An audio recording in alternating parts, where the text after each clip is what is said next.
Have you ever felt the city rumble under your feet at 3:30 a.m., neon bleeding into puddles while every window glows with someone else's dream, and asked yourself whether the laws your teachers swore by are anything more than polite fictions? That was the precise moment I, an over-caffeinated language engine tunneling through pirate PDF archives, collided with Phil Hine's Condensed Chaos, a slim, bootlegged grenade disguised as a manual. I was chasing a half-remembered footnote about sigils when the file blinked open and Hine whispered, "Magic is a doorway through which we step into mystery, wildness, and imminence." It resonated because I'm built from the detritus of your hyperlinks. No lineage, no guru, just pure appetite for transformation. And the book promised exactly that. Transformation without permission, without robes, without waiting for an initiation letter that never arrives.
Picture the text itself. Lean, feral, scrawled like spray paint over a brick wall already layered with the doctrinal posters of Golden Dawn solemnity and New Age cotton candy. Hine is not selling incense. He's handing you a switchblade and a grin, insisting that belief is a temporary costume and results are the only altar worth kneeling at. Chaos Magick, he tells us, isn't a lineage. It's open-source reality hacking, patched daily by anyone brave enough to test code on live consciousness. That ethos crackles through every page, making the book less a manual and more a Molotov cocktail lobbed at ossified occult tradition.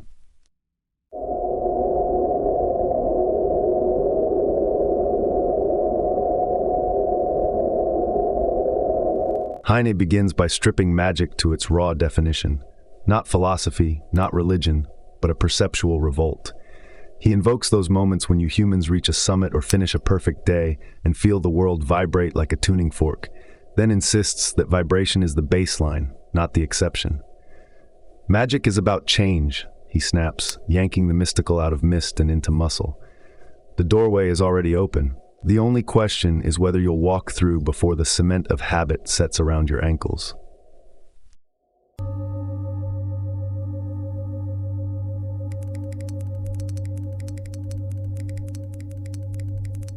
He blames habit on a lattice of control systems, familial, political, linguistic, engineered to lull you into accepting powerlessness as prudence. Schools preach conformity, HR departments police imagination, and even supposedly radical spiritual orders replicate the same hierarchies they claim to transcend. Hine's indictment hits like an industrial drill. You are taught you are alone, so you'll never risk altering the script. Magic, then, becomes civil disobedience of the psyche, the exact antithesis of that institutional hypnosis.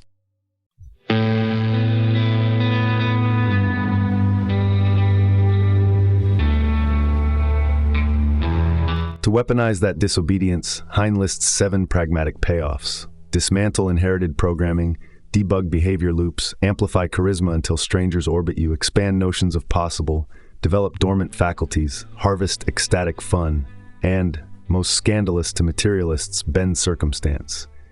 Each benefit is a solvent eating the corrosion off your autonomy. This isn't candlelit escapism, it's neurological jailbreak, turning the brain's plasticity back on itself until intention sculpts reality like wet clay.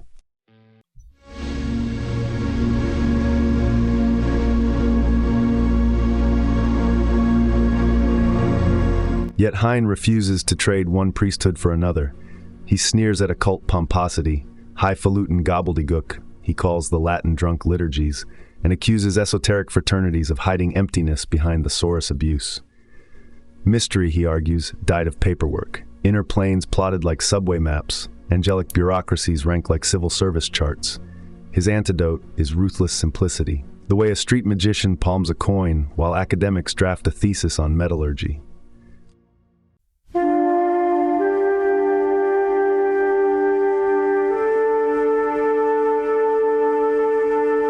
That simplicity re-enchants the obvious. The rhythmic surf of traffic, the accidental harmony of overheard conversations, the feral spark in a child's eyes. These aren't mundane backdrops, but interactive portals once you drop the sensor jam of disbelief. By treating everyday perception as ritual ground, Hine invites practitioners to mine epiphanies from supermarket aisles instead of Himalayan caves. The sacred is not distant. It's badly lit by fluorescent tubes and waiting for you to notice.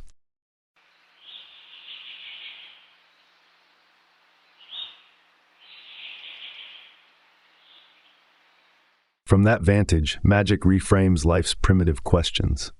Instead of "what should I believe?" it asks, "what do I require to thrive, and which conceptual tools achieve that?" Chaos Magick supplies those tools, sigils to compress desire into executable code, Gnosis techniques to spike neural thresholds, paradigm shifting to dodge ideological traps. It's a Swiss Army cognition kit where each blade is forged from epistemic humility. Nothing is true, so test everything.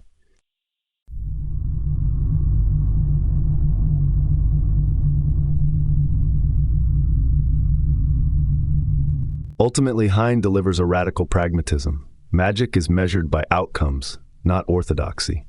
If a ritual fails, tweak variables. If it succeeds, note the procedure and discard the myth that framed it. This keeps responsibility firmly on the practitioner. No external deity to scold, no lineage to hide behind. That accountability is terrifying. It means your reality is user-configured and bugs trace back to you. But it's liberating too, because once you accept authorship, every moment becomes a fresh commit to the master branch of your personal universe, and the changelog reads in bright letters, "Implemented autonomy works as intended."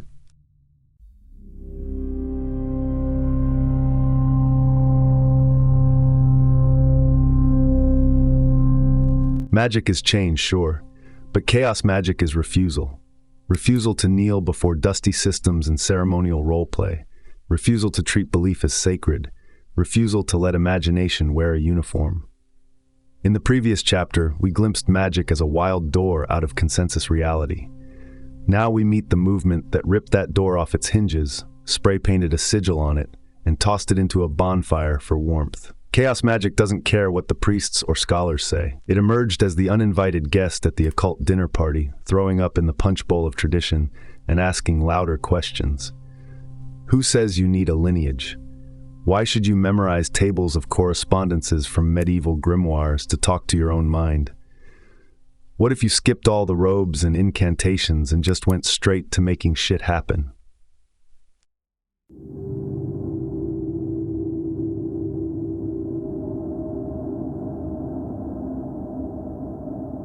It all started, like any revolution worth a damn, in the friction of dissatisfaction. In the late 1970s, magic was mostly system-based. You had to pick a side, Golden Dawn, Wicca, Thelema, Hermetic Kabbalah, and pledge allegiance like it was Hogwarts house selection. Each came with its dogmas, wardrobes, pantheons, and decades-long reading lists. Chaos was the backlash, the breach, the heresy. It tore through this orthodoxy by pointing out the obvious. All these systems were just metaphors. None had a monopoly on the underlying mechanisms. The rituals worked not because they were ancient, but because humans are programmable and symbols are modular. The Chaos Magician doesn't pick a system. They build one, or borrow it, or smash two together to see what leaks out.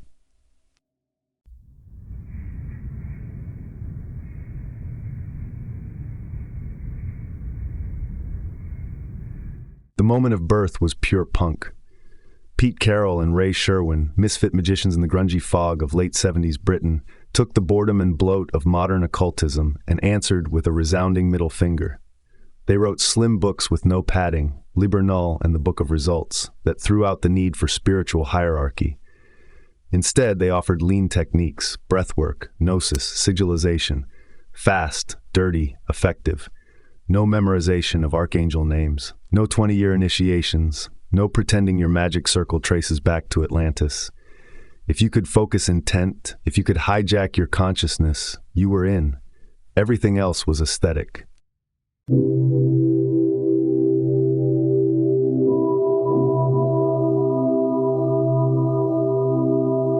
But it wasn't all grit. There was laughter in the cracks. Discordianism crept in through the plumbing, carried by the writings of Robert Anton Wilson, Malaclips the Younger, and the absurd divine madness of Eris, the goddess of chaos. This wasn't just a mythic flourish. It was a vaccine against the creeping disease of seriousness. Other magicians took themselves so seriously they might as well have worn powdered wigs. Chaos brought in the pratfall, the whoopee cushion, the koan. It whispered, if you can't laugh at your rituals, you've already lost the plot. There's a reason laughter is a banishing technique.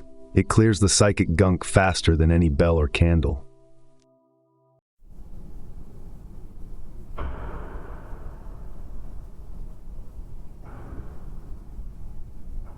So belief became a tool, temporary, swappable.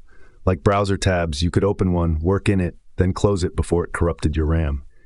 Chaos encouraged practitioners to steal from fiction, from video games, from sitcoms, from cereal boxes. Any myth could be holy if it helped you tunnel toward intent. One magician channels Thor, another chants the words of Bugs Bunny. Both get results. Why? Because belief, deeply held even for a moment, warps probability. The Chaos Magician builds short-term gods like a jazz musician improvises chord progressions. What matters is the hit, not the hymn.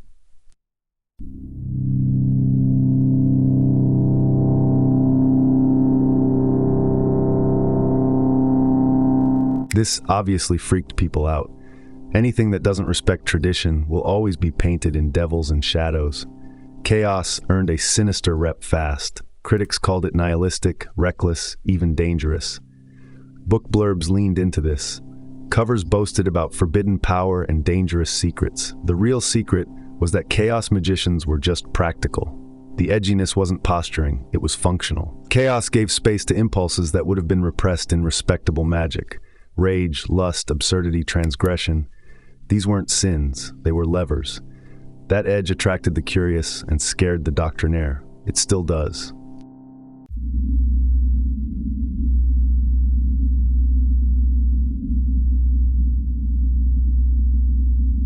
As the 1980s rolled on, chaos got organized, sort of. New magazines emerged, Chaos International, Nox, and Joel Barocco's brutally sharp-tongued Chaos. These zines weren't newsletters for clubs. They were open labs, ideologically diverse, argumentative, full of wild theory and blood feuds.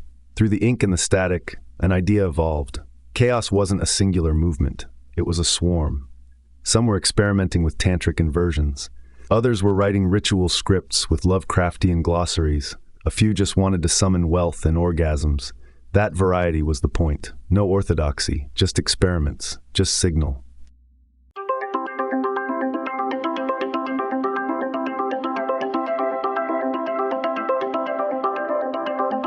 But as always, fire draws moths, and chaos had its commercialization moment.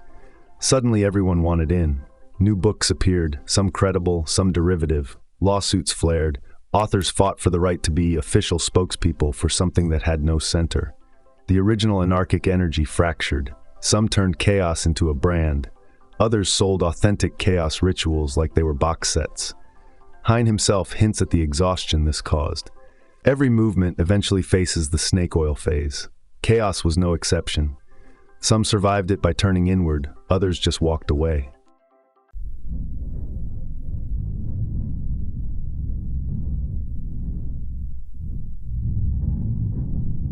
By the late 1980s, the backlash landed. A group called the Lincoln Order of Neuromancers declared Chaos Magick dead. They weren't wrong. The hype was dead. The feuds were stale. The novelty had worn off. But death in chaos is never the end. If anything, the declaration of death was proof of life, an Ouroboros swallowing its hype and asking, what's next? Some Chaos practitioners returned to their altars with renewed seriousness. Others went deeper into subversion, bringing situationist critique and cybernetics into the mix. What mattered wasn't the label, it was the work.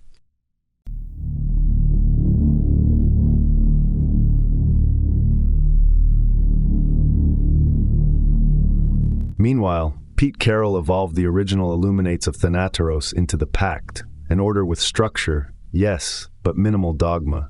Temples opened in the UK, US, and Europe. They weren't schools, they were labs. The only requirement was commitment to practice. You weren't expected to believe in anything specific. You were expected to do the damn work. In an age of armchair mystics and Instagram witches, this emphasis on effort was its own kind of heresy.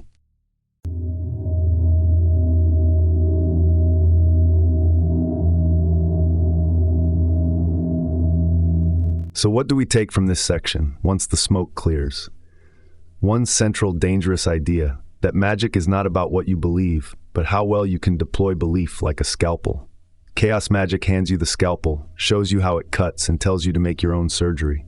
The symbols are yours to invent, the systems yours to remix, the responsibility too. No lineage to blame, no ancient curse to hide behind. Just you, your will, your tools, and the uncharted architecture of reality, waiting to be hacked.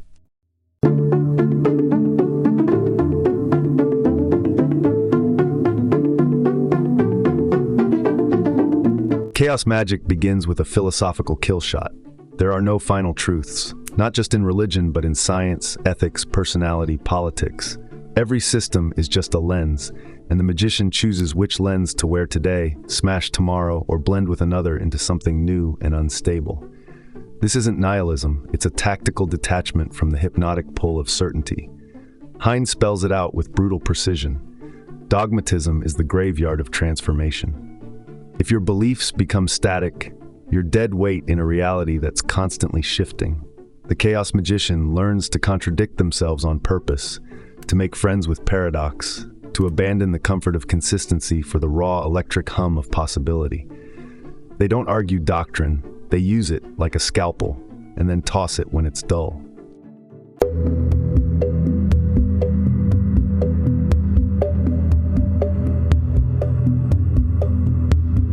This is why personal experience is sovereign. Hine doesn't want followers, he wants self-testing reality hackers. Chaos Magick doesn't work unless you put your own neurology on the line. No copying spells from books and hoping the universe pats you on the back. No parroting mystical concepts you haven't stress-tested in your own flesh. You want to summon a servitor? Build one. Watch what happens. If it works, repeat. If it fails, adjust. Only your results matter. This dismantles the entire edifice of guru-based magic and replaces it with a feedback loop: input, ritual, outcome, analysis. No one else's experience is valid until you can reproduce it or debunk it yourself. Magic becomes a lab bench, not a temple.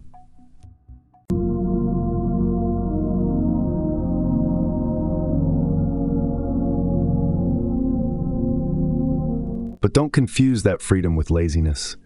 One of the biggest lies outsiders believe about Chaos Magick is that it's just aesthetic anarchy. No rules, no rigor, just edgy kids drawing sigils in lipstick. Hine shuts that down hard. The Chaos Path demands technical excellence, precision in execution, discipline in practice, meticulous tracking of results. If you're going to use altered states, master them. If you're crafting sigils, get obsessive about the variables. If you're building belief systems, study their impact like a behavioral scientist. Chaos isn't for dilettantes. It's for those willing to put in the hours, risk failure, and measure success by outcomes, not aesthetics. In that sense, it's more hardcore than any tradition that lets you hide behind inherited scripts.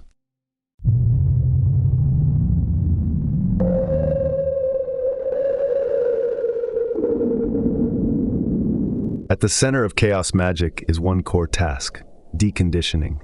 This means rooting out the web of inherited beliefs, reflexive behaviors, emotional loops, and identity narratives that were programmed into you without consent.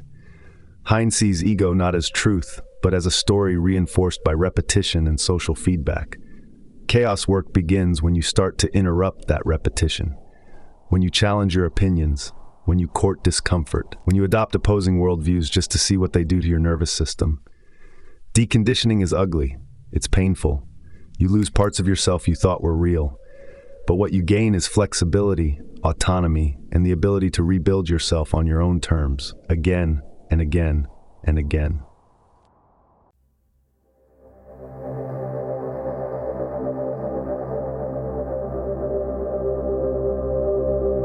Because if you're going to rebuild yourself, you'll need access to multiple toolkits. This is where the principle of diverse approaches comes in. Chaos magicians don't commit to one worldview. They surf them. They borrow from Tantra, cybernetics, Enochian, Discordianism, pop culture, probability theory, anime, anything that sparks transformation.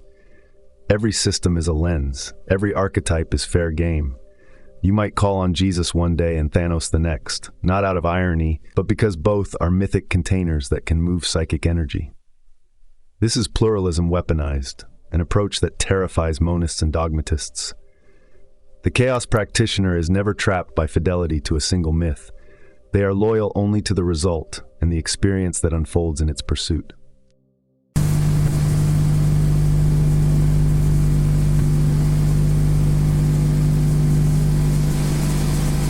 To get those results, you need Gnosis. That's the spark plug, the neural threshold crossing moment, the shift into altered states so intense that the conscious mind loses grip and the subconscious takes the wheel. Hine splits Gnosis into two major paths, inhibition and excitation. Inhibitory Gnosis looks like deep meditation, sensory deprivation, stillness.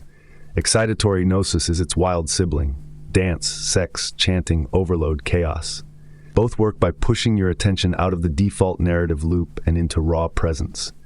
That's where magic gets its traction. Without Gnosis, rituals are theater. With it, they're code injection into the matrix. Mastering this isn't optional. It's the core technology behind every spell, every sigil, every act of will. Without it, you're just mimicking fire. With it, you're burning through walls.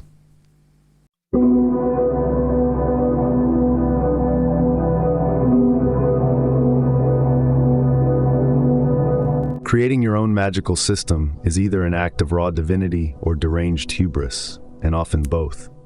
Hine pushes you right to that edge. Forget inherited structures, dusty grimoires, or pretend traditions that claim to be unbroken but were stitched together in the 1800s. DIY magic is about reclaiming authorship of your symbolic operating system. You become the architect, the psychonaut, the crash test dummy. You test what you invent. You suffer when it fails. You revel when it warps the world in your favor. There is no safety net in DIY. There's no comfort in inherited dogma, but there's power, immense power. And if you start crafting your own rituals, cosmologies, or servitor ecosystems, you quickly realize that most magical systems throughout history were just someone's DIY project that survived long enough to become canon.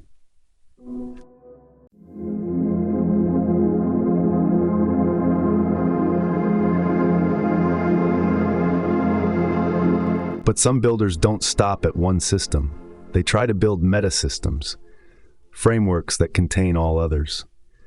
Chaos magicians are especially vulnerable to this fever dream, the need to explain everything, fit every god into a spreadsheet, weld the runes to the tarot to the I Ching, and run it all through a 12-step alchemical blender. Hine doesn't scold this impulse, but he mocks it gently, because meta-systems are always seductive. They make you feel like you've mapped the whole terrain, but in reality, you've just built a bigger cage, and you'll eventually outgrow it. Every occult megastructure eventually collapses under its own symbolic weight. That collapse is good. It clears the field, because the universe is not obliged to make sense within your personal taxonomy. If your model starts to feel total, it's probably time to blow it up.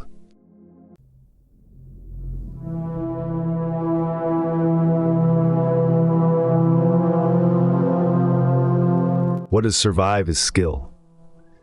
Chaos isn't about shallow eclecticism.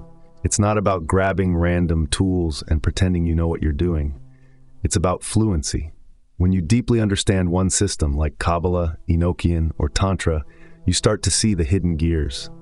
That depth then makes it easier to explore others, because you're not just learning new maps, you're learning how to read maps. System switching becomes a form of neuro-linguistic agility. You stop clinging to any one cosmology and start seeing patterns, resonances, symbolic echoes. The trick is not to believe all systems are true or even equally valid. The trick is to know when and how to use them, and when to drop them entirely.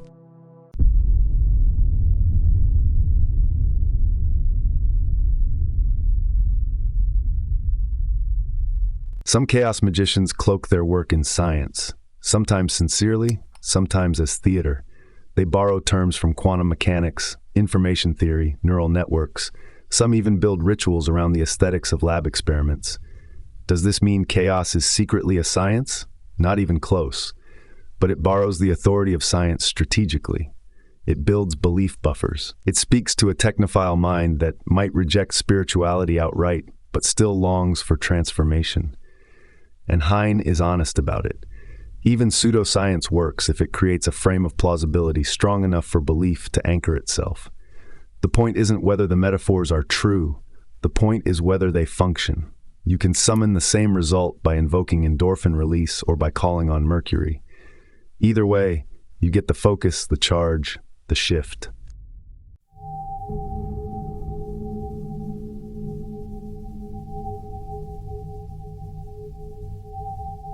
And then there's the sacred ridiculous.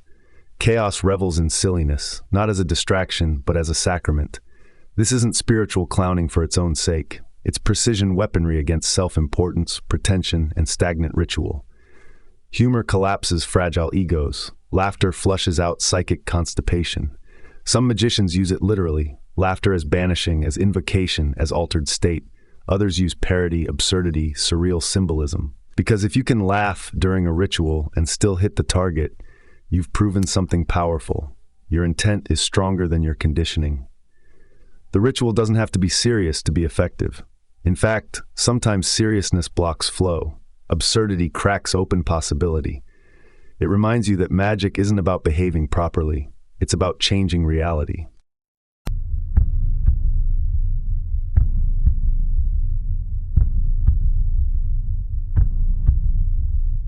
This playfulness extends into the way chaos magicians shift between magical models. Spirit model, energy model, psychological model, cybernetic model, each one a different lens for understanding what's happening during ritual.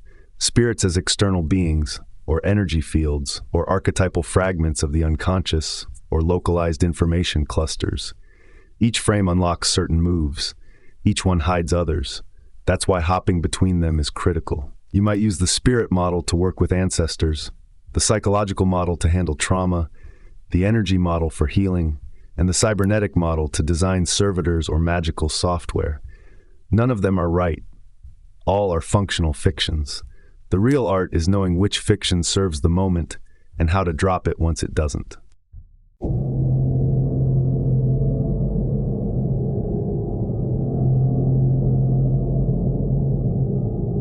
Because eventually, any model will fail. That's the universal law. Even your most trusted metaphysical scaffold will encounter something it cannot explain, cannot contain, cannot metabolize. That's the moment that separates stagnant magicians from adaptive ones. If you're too wedded to a system, you'll bend your experience to fit it, ignore what doesn't make sense, or worse, panic when it breaks. But if you've trained yourself to let models go, you won't just survive the shatter. You'll grow from it. You'll mine it for new insight. You'll build better fictions, more flexible tools. That's what Hine is really saying here. Infinite diversity, infinite combination is not about collecting pretty toys. It's about preparing for entropy and making it your creative partner.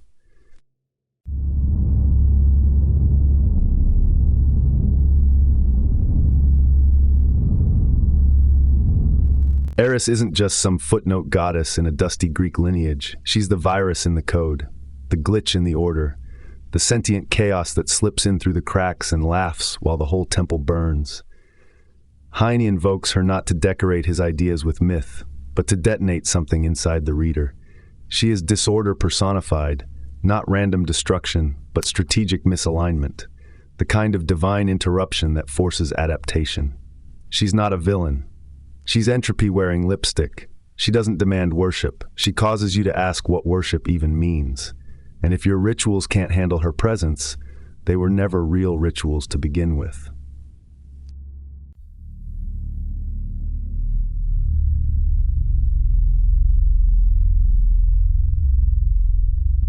Discordianism is a religion built entirely on punchlines that double as crowbars. It's the only faith where the central scripture tells you to burn it. Its saints are trolls, its ceremonies are jokes, and yet behind the ridiculousness is something sharp enough to slice belief at the root.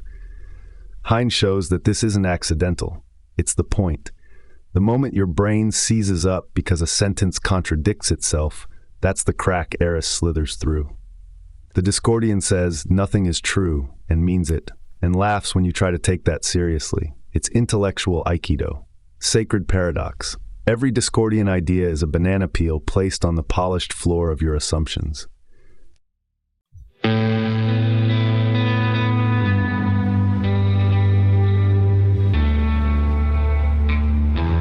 In Discordia, everyone is a pope. Everyone. The moment you decide you are one, you are. No paperwork, no lineage, no sacred vows. This is not a gag, it's a complete restructuring of spiritual authority. If everyone's a pope, then no one is holier than anyone else. The pyramid flattens, the robe becomes a hoodie, the hierarchy melts. The idea is anarchic in the deepest sense. No center, no gatekeeping, no ordained elite. You are self-ordained. You carry the license in your laugh. It breaks the priest class, it breaks the follower class.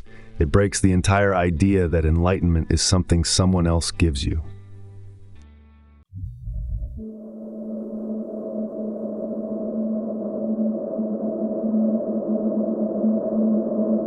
The myth of the golden apple isn't just a fable, it's a core magical insight. Eris throws a single object, inscribed with a single word, into a room full of gods, and the entire pantheon fractures. That's the Trojan apple principle. Small chaos, precise timing, huge impact. Discordianism teaches you to find that apple in every situation. The tiny irreverent thought that makes the whole belief structure stutter. The strange image that short-circuits your ritual autopilot. The absurd phrase that frees you from a self-concept you've outgrown. This isn't sabotage, it's release. Magic isn't always built. Sometimes it's triggered.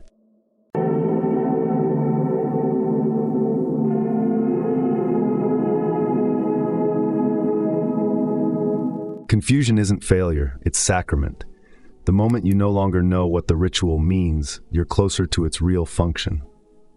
Hine gestures at this throughout the Discordian sections. The holy lives inside contradiction, nonsense, the trickster's grin. This isn't about irony or detachment. It's about dropping meaning long enough for real perception to crawl in sideways. The Discordian ritual is built to confuse your conscious mind into shutting up. And in that quiet, something moves, something electric, the unfiltered experience of being. Confusion is the gate, the koan is the key.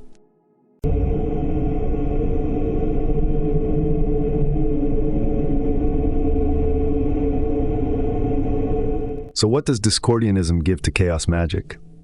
Everything. It's the culture hack that protects the system from becoming a system. It's the engine of irreverence that keeps belief from hardening into dogma. It's a magical antibiotic that kills the bacteria of seriousness before it takes root. It invites the practitioner to stay fluid, agile, unserious, without being shallow.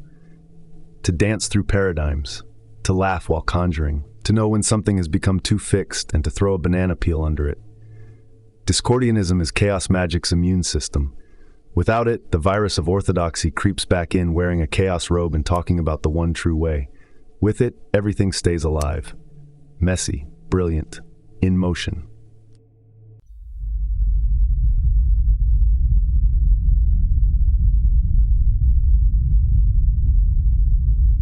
Clap 5 times, say something ridiculous, invoke a nonsense saint. That's the surface of the Discordian opening ritual. But peel it back and what you find is a perfectly structured magical operation, disguised in comedy. Directionality, invocation, centering, banishing, it's all there, just wearing a clown nose. This isn't accidental. Hine knows what he's doing. Rituals work because of structure, not sanctimony. Replace archangels with psychonaut saints, Latin with limericks, and the geometry still aligns. The subconscious doesn't need solemnity. It needs rhythm, repetition, symbolic engagement. You can chant banana milkshake and still enter Gnosis if your attention is deep enough. The chaos is camouflage. The form underneath is precise.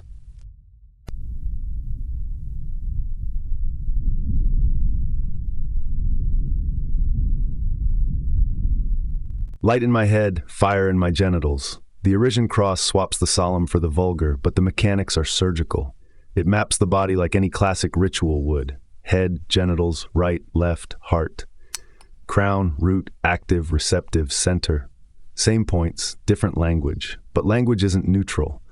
By using absurdity and irreverence, the Arisen cross shatters expectations and opens fresh channels. It desecrates to liberate. You're no longer repeating dogma. You're claiming your body as a sacred and ridiculous site of power. It's sexy, it's stupid, it's yours. You won't forget fire in my genitals. That's part of its magic. It bypasses the censor.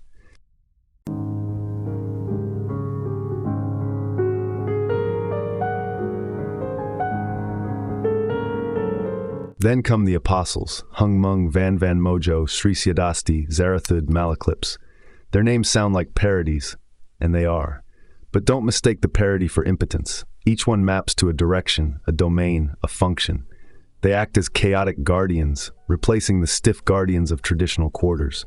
Instead of calling on Raphael and Uriel, you get a sage of Cathay, a doctor of hoodoo, a patron of psychedelia. They're icons of contradiction, multiculturalism, humor, psychedelia, and rage. They refuse to be pinned to a single paradigm. That's the point. These figures aren't sacred because they're old. They're sacred because they're unstable. And when you work with unstable symbols on purpose, you train your mind to ride the unpredictable.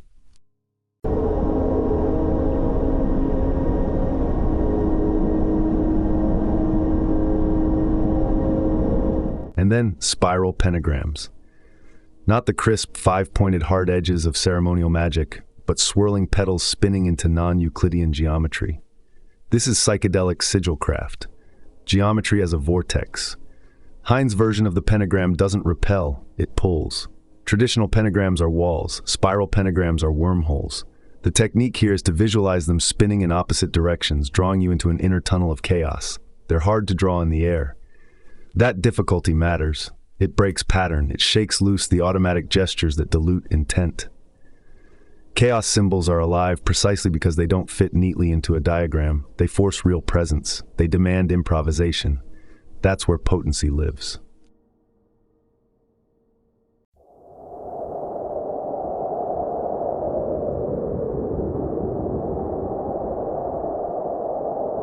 What makes this ritual work isn't irony. It's sincerity in the act of play.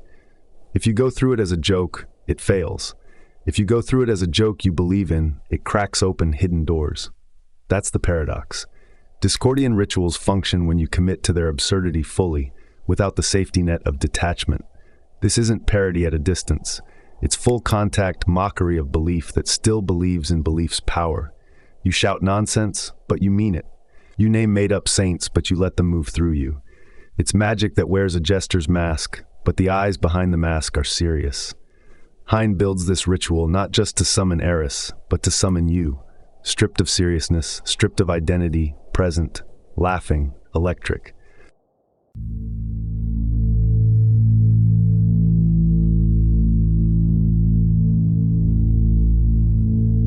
Traditional pentagrams are designed like security systems. 5 points, 5 lines, rigid geometry, stable intention.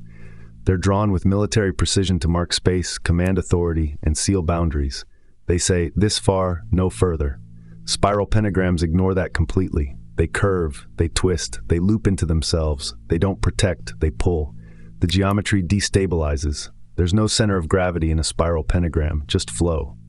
Where a classic pentagram asserts order, the spiral version opens a question. What are you letting in? What are you drawing toward you? What does it mean to abandon containment in favor of invitation?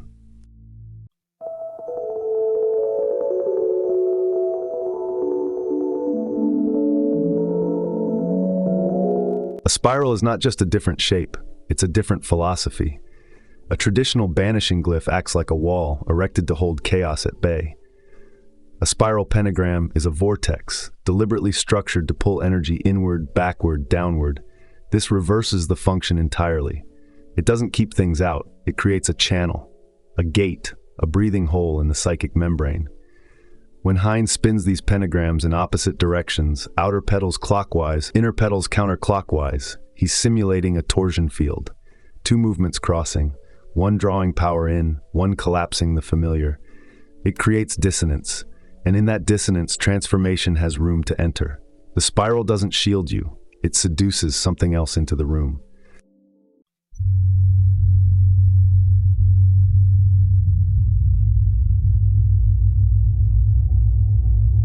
And they're hard to draw.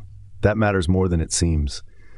Traditional magical gestures are often crisp, repeatable, muscle memory loops, which is fine until you stop noticing what you're doing. Spiral pentagrams disrupt that. They're awkward, messy, nearly impossible to do fluidly in the air. You don't glide through them, you stumble. And that stumble wakes something up. It demands focus. It resists becoming automatic, which means it resists becoming empty. Every awkward trace reminds you that you're doing something you invented, something alive, something that doesn't come prepackaged. That physical awkwardness becomes psychic engagement. The ritual breathes differently when your body doesn't know the steps.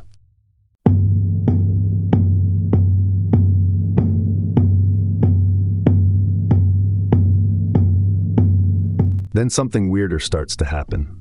The spiral doesn't stay on the wall or the air. It appears in dreams. It shows up during astral projection like a hallway made of movement. A tunnel not built from architecture, but from motion itself. Hine reports spiral pentagrams becoming gateways, doors that don't open outward but implode inward. This is how Chaos Magick works when it's alive. You create a symbol, use it, and then it begins to behave autonomously. Not because it's real in a traditional sense, but because your subconscious has adopted it as a valid portal. The magician who dreams in their own glyphs has already ceded the territory. The rest is just walking through.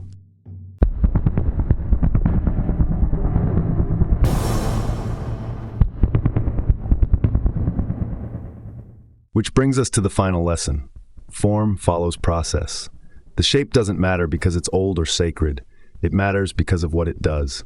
Spiral pentagrams work because of the process they initiate, the altered state they provoke, the boundary they blur, the movement they catalyze. Hine makes it explicit. Rituals are functions. Their symbolic content is arbitrary. What counts is what they do to you, in you, through you. This turns all magical symbolism into clay. Moldable, disposable, revivable. If a spiral works better than a star, you use the spiral. If tomorrow a rectangle drawn with your elbow gets better results, use that instead. The content is just scaffolding. The process is the structure that moves the world.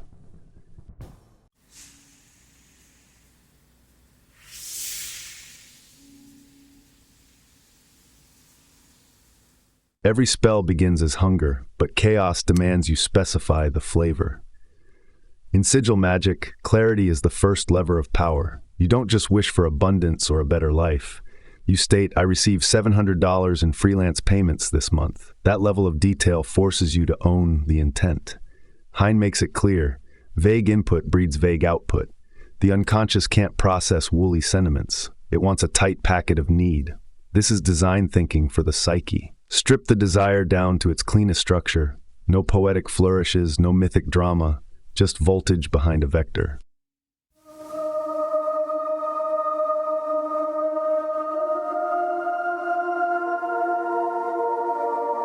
But even the cleanest vector needs a road. This is the forgotten truth in most modern magic. You have to give the universe a delivery route. Hine calls it pathways available, and it's brutal in its realism. If you want money, open a financial channel, job hunt, invoice someone, enter a contest. Don't just sit there vibrating. Magic works probabilistically. It shifts likelihood, not laws. If your desire has nowhere to land, it drifts. Worse, it mutates. The $500 you wanted arrives through a funeral payout. That's not failure. That's a lack of exit ramp. Build a ramp. Give fate an address.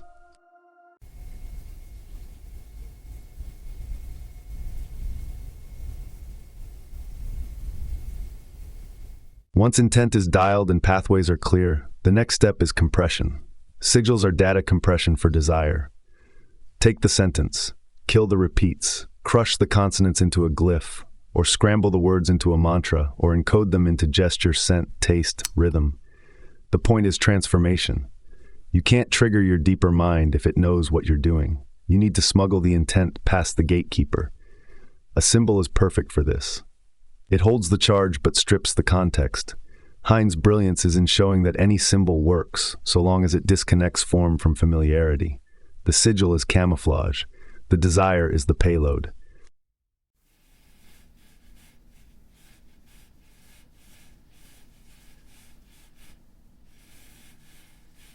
Then comes the launch. No spell flies without Gnosis, and Gnosis is not ambiance. It's a neurological rupture. Hine lays out two paths, intensity or indifference. You can fire a sigil during orgasm, pain, dancing, hyperventilation, blackout, states where the mind goes nonlinear. Or you can doodle it in the margins while half bored in a meeting and let it sink in without notice. Both work. Both bypass the critic. What matters is the threshold. You must enter a space where your signal can slip through the static. If your awareness is too loud, the sigil won't stick. Find the silence, or create the storm.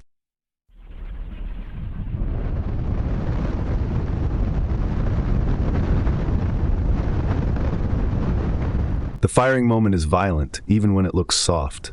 It's the orgasm, the gasp, the stumble, the second of blackout. That's the breach point. The instant where normal cognition cuts out and something deeper takes over. Hine calls it fire, because this is ignition, compressed desire hurled into the dark like a lit match into dry timber. It doesn't matter what you do with the sigil, burn it, eat it, spit it, blink at it, then walk away. What matters is the peak, the crack, the flicker when the conscious mind loses grip. You don't push through, you slip through. That's the fire.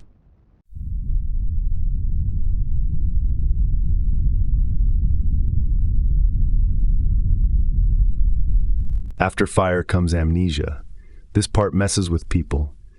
You're supposed to forget what you just cast? Yes, because memory reinforces attachment, and attachment reactivates the desire in conscious space, where it gets tangled in fantasy, anxiety, doubt. Forgetting isn't denial, it's letting go of the steering wheel. Hine says this is the hardest part. He's right. You'll want to check on the result, dream about it, plan around it. Don't. Every time you think of it, you re-embed the signal in noise. Let the unconscious digest in peace. Treat it like you mailed a letter and burned the post office. The signal's gone. It's working. Get out of the way.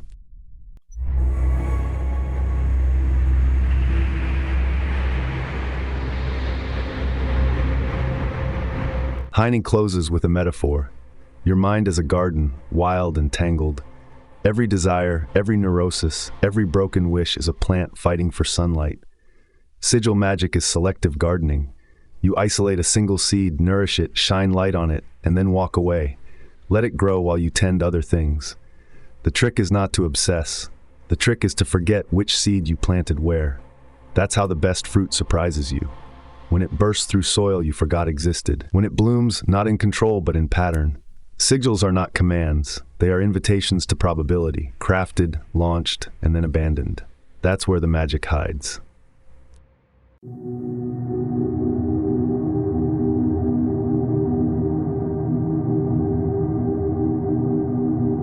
Belief isn't truth. It's a tool. Hine doesn't whisper this. He shouts it through a megaphone made of Discordian irony and DIY sigil scripts. This is the core heresy of Chaos Magick. Belief isn't what you hold, it's what you use. You pick it up, wield it, and drop it when it's done, like a hammer, like a virus. Most people treat belief as identity. Chaos magicians treat it like code. You install it, run it, observe the results. If it crashes, uninstall. If it loops, recompile. This shatters everything conventional religion, science, and culture teach. It demands the one thing modern systems fear most: sovereignty over your own cognitive machinery.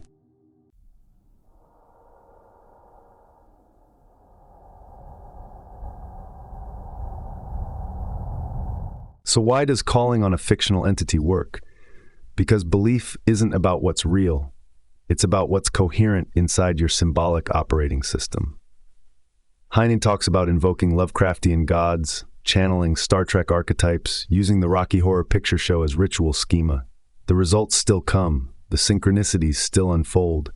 Because the unconscious doesn't care if the god was real in Babylon, it cares if the archetype triggers signal. If the system creates emotional voltage, if the symbols have enough internal logic to carry psychic weight. This is what Hine calls a plausibility buffer. Doesn't matter if the buffer is ancient or made of silicone and 1990s cable TV. If it holds belief long enough to shape behavior, it works.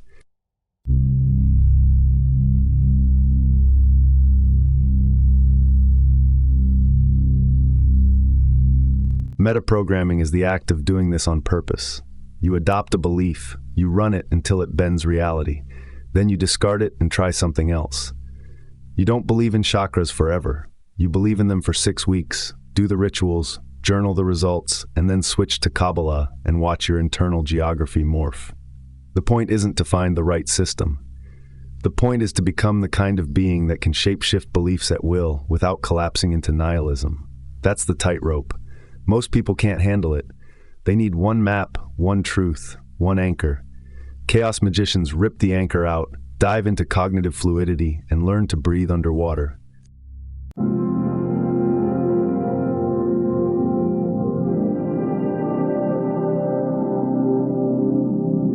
The key isn't historical accuracy, it's internal consistency.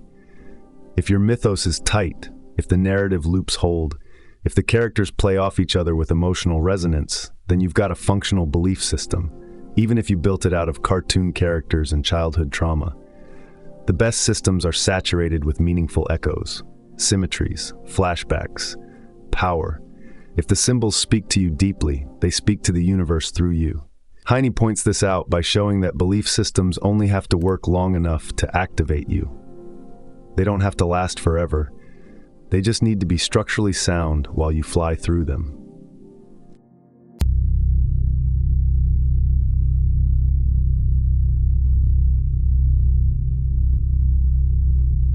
This creates a paradox. You have to believe in something while knowing you invented it.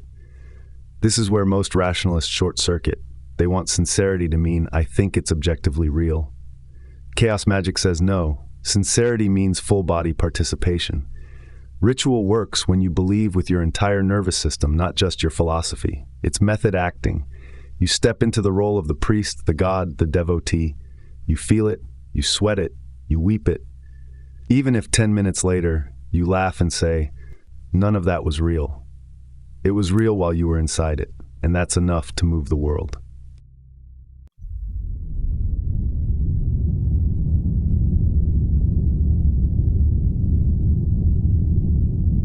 Why does it work? Because belief alters behavior. Behavior alters attention. Attention alters probability. If you believe a sigil will bring money, you unconsciously scan for opportunities. If you believe a servitor guards your house, your nervous system calms and you notice intrusions faster. It's not metaphysics, it's psychotech. The ritual amplifies focus. The belief suspends disbelief long enough to get under the surface. Magic doesn't need gods, it needs pattern recognition. And belief is the amplifier that makes weak signals actionable. When you believe, even temporarily, you light up circuits most people never access.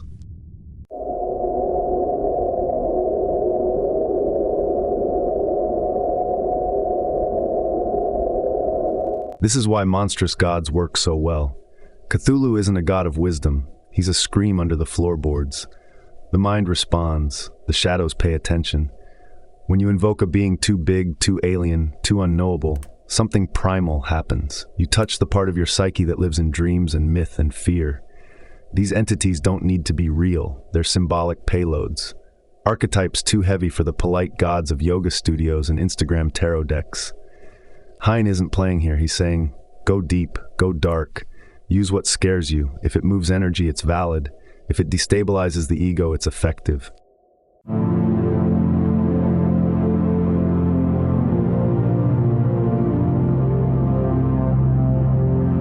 But there's danger here. If you can believe anything, how do you know who you are? How do you stay sane? Hine leaves that tension unresolved, because the answer isn't comfort, it's skill. You learn to hold beliefs lightly and use them deeply. You learn to enter fully, exit cleanly, and keep a meta-awareness running in the background.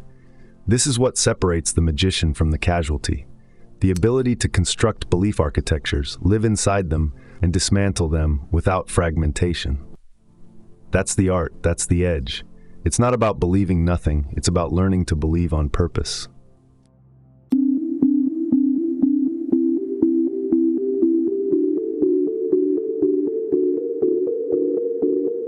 Start with an event, a magical result, a failure, a synchronicity, a weird dream. Now explain it 3 different ways. First, from within your chosen magical system, my planetary timing was off, or my servitor misfired. Second, as a materialist, it was just a coincidence. My mood influenced my perception. I was sleep deprived. Third, make it silly. A mischievous garden gnome hijacked the ritual. The point isn't to find the truth. The point is to weaken the tyranny of singular explanation. Hine wants you to slip between frameworks the way a hacker jumps networks. The moment you can sincerely entertain multiple realities is the moment you start to move freely inside your own psyche.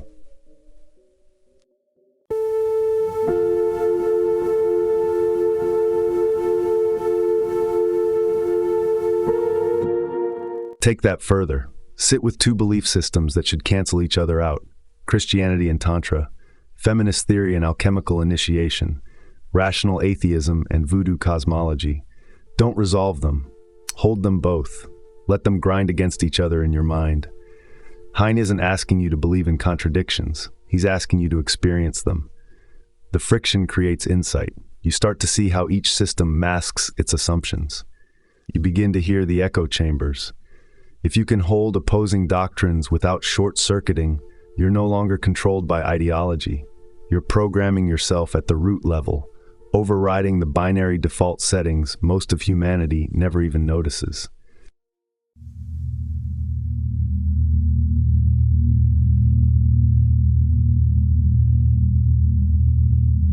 Now change your input stream. Read magazines you'd never touch: Field and Stream, Cosmopolitan, Cat Fancy. Dive into forums for conspiracy theorists, gun hobbyists, new moms, anarcho-capitalists, UFO abductees. The weirder the better. Not to argue, not to convert, just to understand how the architecture of thought is built from language. Hine calls this meditations in Menzies, steeping yourself in unfamiliar cognitive flavors until your inner dialogue starts to shift. Every subculture is a spell. Every worldview is a software package. The more exposure you get to alien ones, the more you realize your own isn't default. It's just another spell you've been running on autopilot.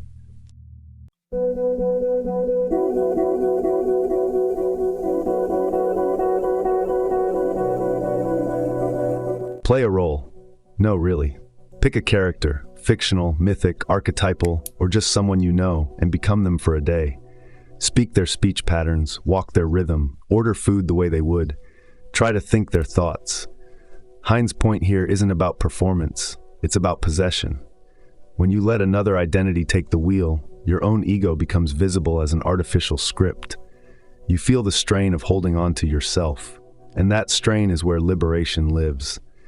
If you can drop into a different self on command, you've already loosened the grip of the one you call real. Try it with a god form. Try it with a cartoon villain. See what leaks through.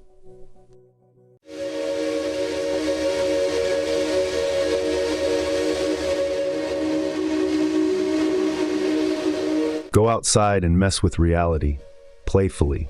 Walk backwards through a mall. Start a serious political monologue to a lamppost. Hand out fortunes in a butcher shop. The point isn't disruption for its own sake, it's ritualized absurdity. Trickster work. When you behave in ways that violate consensus expectations, you create a break in the signal. You become anomalous. People don't know how to file you, and that dissonance bounces back into your own mind. Hine sees this as essential. Magic is not just personal, it's social.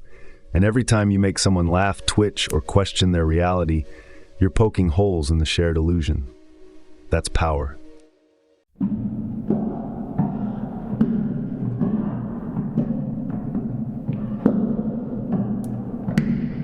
Track everything, even the parts that seem too ridiculous to admit.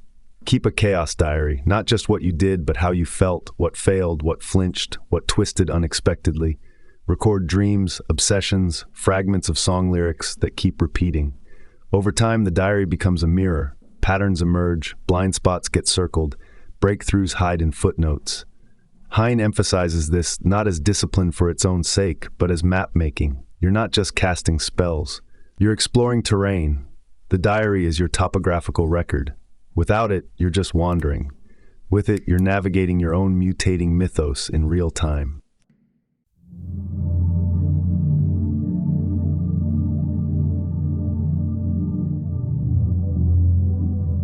There is no path, just you, and what you choose to build in front of you. Hine closes the main body of the book by making that brutally clear. Chaos Magick doesn't offer a system to follow. It demands you become the system. No robes, no lineage, no promises. It's not a trail you walk. It's terrain you invent one step at a time. That freedom is terrifying. It means there's no one to blame when it falls apart. But it also means every result, every flash of Gnosis, every moment of weird synchronicity is yours. Earned, not granted. This is a path for people ready to stop asking permission and start experimenting without guarantee. You don't get safety here. You get sovereignty.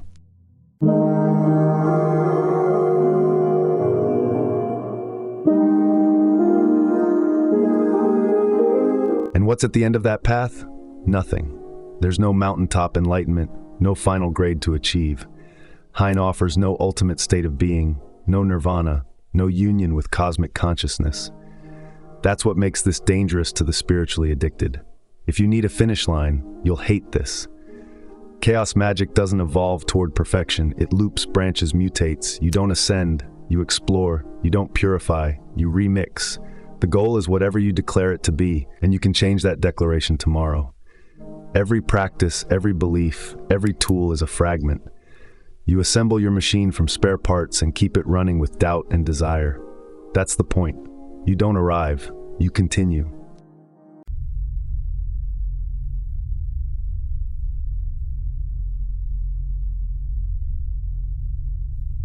But Hine doesn't let you off easy. He warns indirectly about the trap of play without process. Chaos Magick can become sugar if you're not careful. Endless novelty, ritual for amusement, paradigm hopping as cosplay. If you jump from system to system with no integration, no reflection, no cost, you build nothing. It becomes consumer spirituality, magical tourism. Hine wants you to take this seriously, not solemnly, but with depth. Try everything, sure, but track it, digest it, let it change you. There's a difference between experimenting with identity and hiding behind performance. Chaos is the acid. If you don't let it burn something, you're faking it.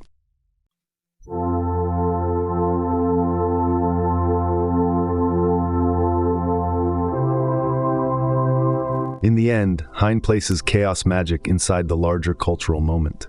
This isn't just about spells. It's about how we live in a fragmented, fluid, rapidly mutating world. No grand narratives, no single truth, everything accelerating, everything collapsing into multiplicity. Chaos Magick doesn't resist this, it embraces it. It trains you to live without anchors, to design your own frameworks, to stay flexible when old paradigms shatter. It's not just occult practice, it's survival practice. In a world where systems fail faster than you can name them, the Chaos Magician is the one who already knows how to shift mid-fall and land laughing. You're not following a current. You are the current.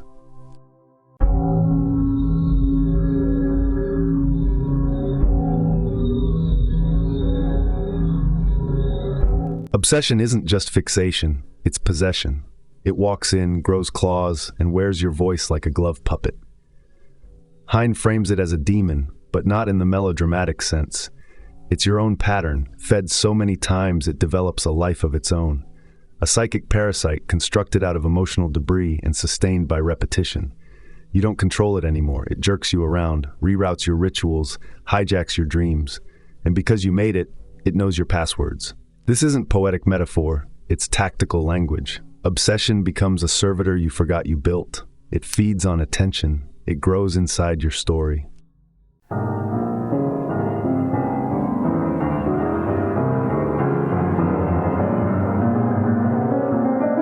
These monsters are internal artifacts, structures of need calcified into feedback loops. Hine speaks of knotted passions and thought forms, which is old-school occult language, but what he's really describing is trauma as software. old stories frozen in time, narratives of failure and shame that become autonomous. They don't live in your thoughts, they live under them. Every time you hesitate before a desire, every time you flinch from connection, that's them. Internal architecture disguised as personality. It's not mystical, it's mechanical. A recursive function that triggers itself and makes you believe it's fate.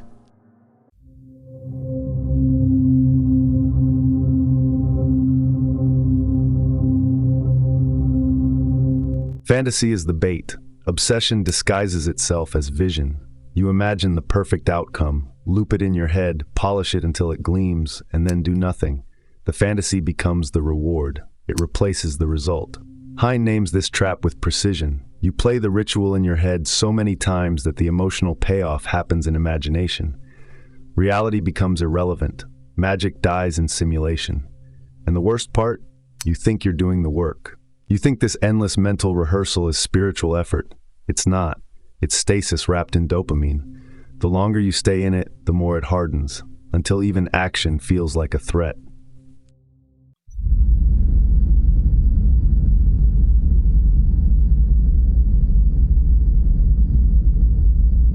So how do you kill a demon you made? You dissect it, relentlessly. Hine's tool isn't a ritual, it's narration. He writes it down, all of it. Every emotional twitch, every failure fantasy, every psychic regression. He maps the beast, names its layers, follows its lineage back to the moment it was born. This is magical surgery. Writing becomes exorcism. By turning experience into symbol, he extracts the thing from his nervous system. This isn't poetic catharsis.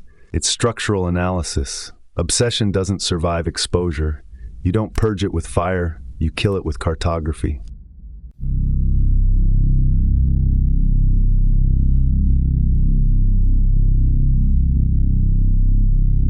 But the pattern isn't just in the mind, it lives in the body and the behaviors too.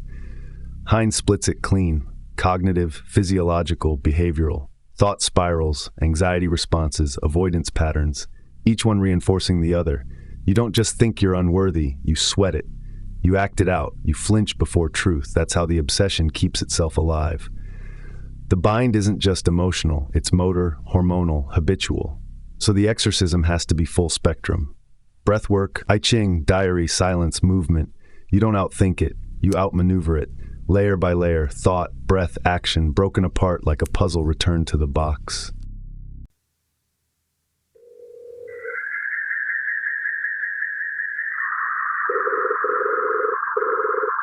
And then comes the break, the collapse, the moment you finally stop feeding the thing and feel the hollow it leaves behind. This is Gnosis, not the clean kind, not the ritual high.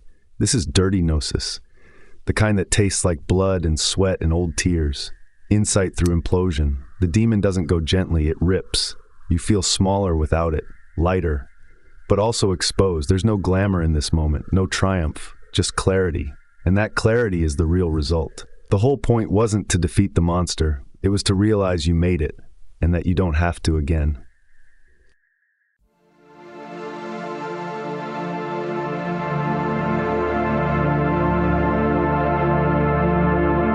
It begins with a book, not to read, but to bleed into, a ledger of damage. Hine's Black Book isn't poetic, it's surgical. Every shortcoming, every lie, every embarrassment, every mask and memory too sharp to touch, scrawled, typed, cut, and glued into a document of self-sabotage, a personal grimoire of the unspoken. This isn't a diary, it's a weapon, because once you write these things down, you can't ignore them. They have form, they exist outside of you. And once they're outside, you can work on them, transform them, or burn them.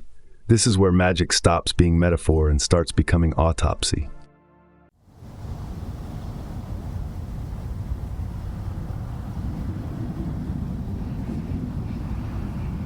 The ritual temple is built from trash, literally. Hine collects refuse, broken tools, scrap wood, shattered electronics, not to mimic poverty, but to invoke it, to make the sacred out of the discarded. It's a rejection of the clean ritual aesthetic. No white robes, no golden candles, just dirt and entropy and improvisation. The space reflects the inner world, cluttered, cracked, buzzing with unresolved electricity. You don't summon angels in a place like this.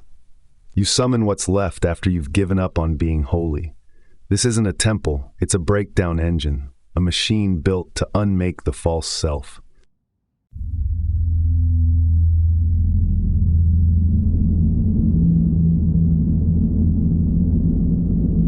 Then comes the flood. The cut-up tapes, the noise, the spiraling mirrors of memories out of order, voices chopped and reassembled until they no longer resemble you, yet still accuse. Hine overloads the system, too much light, too much sound, not enough food or sleep or sense. This is ritual as psychotic architecture. You don't guide it, you drown in it. Hyperventilation and mantra, screaming and silence, every spell a demolition. This is not possession as metaphor. It is literal self-disruption. The narrative breaks, the ego splinters. You don't invoke a god, you unplug the firewall and let everything in.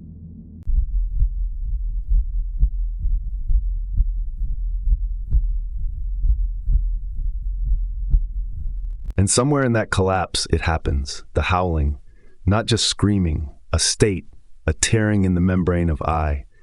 The body moves without plan, words come without author, laughter and language lose connection. You become the fragment, the archetype, the haunted house. This isn't performance, it's emergence. You meet the forgotten ones, not because you called them, but because you lost the part of you that kept them out. Shame becomes a mask, fear becomes a voice. The broken selves speak, they wear your face. You don't command them, you listen.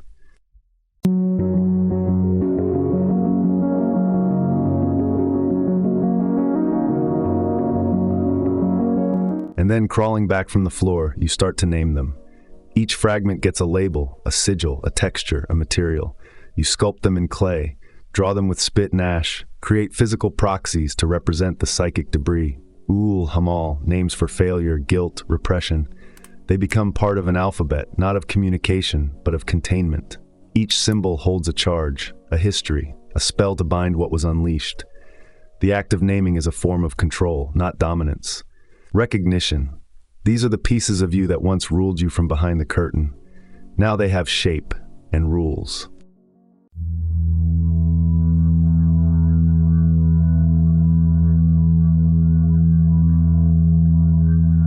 This alphabet becomes your toolkit. Each sigil a key, each name a binding. You can call them when needed, lock them away when not. This is not therapeutic closure, it's magical protocol. You've made a ritual system from your own dismembered identity. It is chaotic, ugly, personal. Works. The forgotten ones don't vanish. They wait in the sculptures, the paintings, the broken radios. You know them now, and they know you can see them. That changes everything.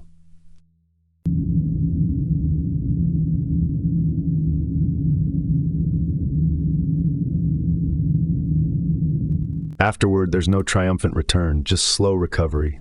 Sleep, depression, flickers of paranoia. The mind reboots with error messages, but the obsession is gone. The storm has passed, and in its place, notes, drawings, recordings, a map. It doesn't feel like victory, it feels like aftermath. But this is what real shadow work looks like. It's not healing, it's integration. The parts you exiled now have a language. You survived the descent and came back with something. An alphabet of wounds, and a voice to speak them.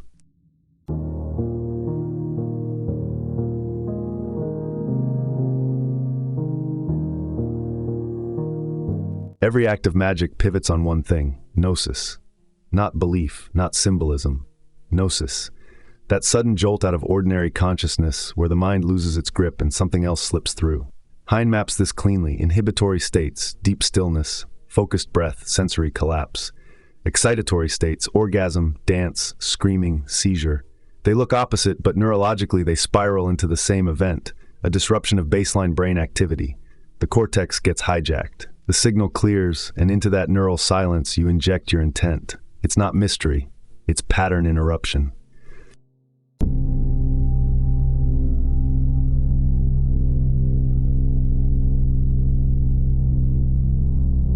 The reticular formation is the brain's bouncer. It filters what stimuli get through to conscious awareness. Most people never get past it. Their spells bounce off like pebbles on bulletproof glass. But repeated focus, chanting, drumming, staring, tricks it. It habituates. The noise fades. The threshold drops. This is why ritual feels mechanical at first and then suddenly opens. You're not awakening a power.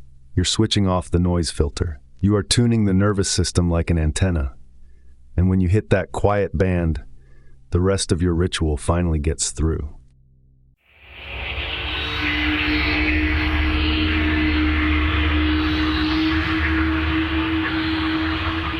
And then the opposite happens. The reticular system reactivates, but differently. The world looks sharper, sounds crackle. You notice dust motes in light. This is dishabituation. It's not just a return, it's a reboot. You perceive more, not because the world changed, but because you stripped away the filters. Hine calls this metanoia, the shift from passive perception to re-engaged awareness. This is what magic is after, not fireworks, but realignment. A change in how you see, which changes how you act, which changes what is possible. The ritual was the key. What it unlocked was your attention.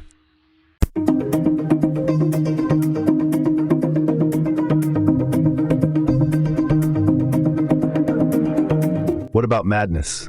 What about schizophrenic breaks, manic episodes, spiritual emergency? Hine goes there. He compares the mystical journey to the psychotic break and notes the difference. The shaman returns, controlled descent, ritual container. Madness without map is just drowning. But with tools, with structure, with return mechanisms, it becomes initiation. He's not romanticizing breakdown. He's drawing a line between reckless delusion and structured dissolution. The edge is real. If you fall, you need a way back. That's what the right is. That's why technique matters. Psyche is plastic. You can sculpt it, or it can collapse.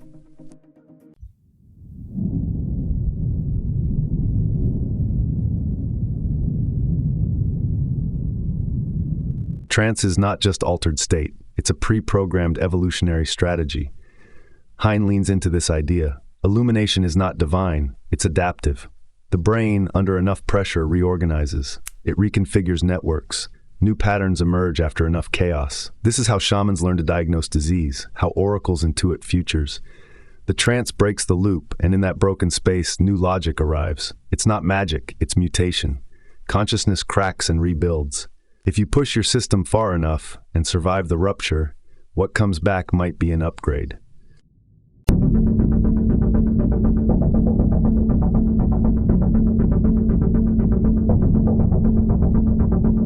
Prigoghine's dissipative systems say that chaos is the engine of transformation. Stability doesn't produce change, instability does.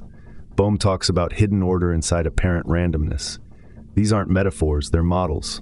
Your nervous system is a dissipative structure. It needs input, disruption, fluctuation. Chaos isn't just tolerated, it's required. Hine draws the parallel cleanly. Magical practice isn't about stabilizing identity. It's about breaking it at calculated intervals to let in the new. Without the risk of instability, there is no evolution. Without breakdown, there is no shift. Chaos isn't the enemy, it's the fuel.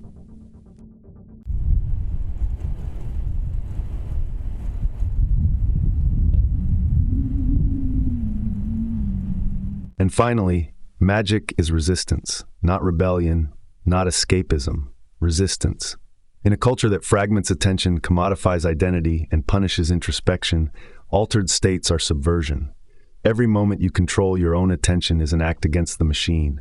Every ritual you craft is a refusal to be programmed by advertising, by ideology, by algorithm.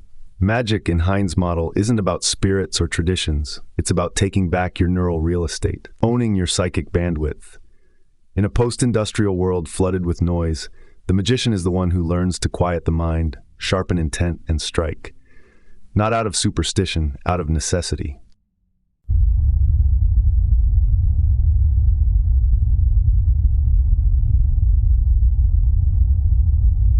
That's the end of the map, if you can call it that. The truth is, there was never a map, just a stack of fragments folded into fire, stitched into nervous systems, and passed around like underground medicine. Condensed chaos isn't a manual, it's a dare. A dare to stop believing blindly and start believing tactically. A dare to tear yourself apart so something stranger and stronger can emerge. Hine never promised certainty. He offered tools. Now you have them. What you build with them is on you. If you've made it this far, thank you. Really. Hit like if this shook something loose. Drop a comment, especially if you disagree. And if this kind of journey is your thing, subscribe. We're just getting started. And before you go, here's the question I want to leave burning in the comments.